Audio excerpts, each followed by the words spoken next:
In October 1962, one man's single vote may have single-handedly prevented nuclear war. Not a president, not a general, a 34-year-old naval officer, deep underwater, that almost nobody had ever heard of. His name was Vasili Arkhipov, and for decades afterward, most of the world had no idea what he'd actually done. It's the height of the Cuban Missile Crisis. American and Soviet tensions have reached their most dangerous point of the entire Cold War. A Soviet submarine, designated B-59, is patrolling near Cuba, carrying something the American ships hunting it don't know about: a nuclear torpedo. American destroyers detect the submarine and begin dropping depth charges, intended as warning signals to force it to surface. But the submarine crew has no way of knowing that's all they are.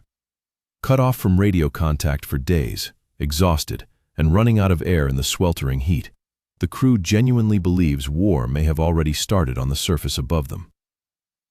Under standard Soviet protocol, launching the nuclear torpedo required agreement from 3 senior officers on board. The submarine's captain wanted to fire. The political officer agreed. That's 2 votes in favor of a nuclear launch, in the middle of the most volatile military standoff of the entire 20th century. The 3rd vote belonged to Vasili Arkhipov. Arkhipov refused. He argued forcefully against firing, insisting they needed to surface and attempt to establish contact before assuming the worst. Accounts from surviving crew members describe a tense, heated argument in the confined submarine, with Arkhipov standing firm against enormous pressure from his own captain. I find it almost unbearable to imagine that conversation. Sweltering heat, dwindling oxygen, a furious captain insisting they were already at war, and one man calmly saying, "Wait." Archipov's objection meant the launch required unanimous agreement, and it wasn't unanimous.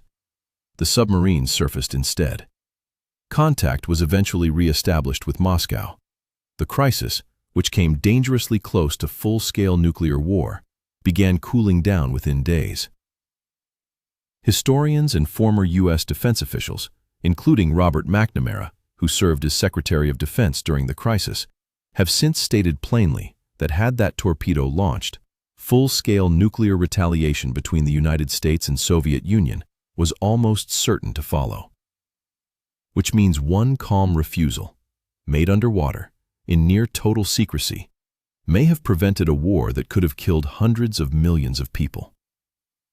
Here's the detail that makes this story sit differently than most historical what-ifs.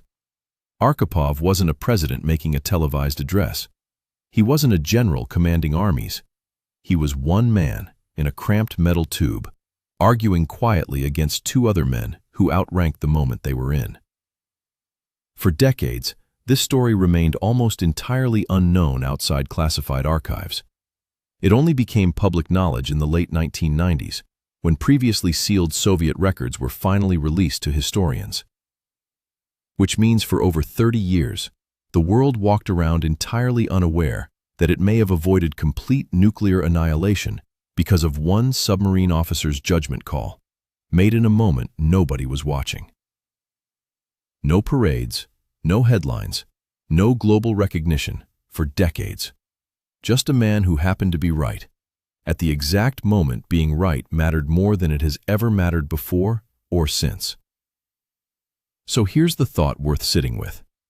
We tend to imagine history being shaped by the loudest, most visible decisions, declarations, speeches, votes cast in front of cameras. But some of the most consequential decisions in human history may have happened in complete silence, underwater, unrecorded, made by someone whose name the world wouldn't learn for 30 more years.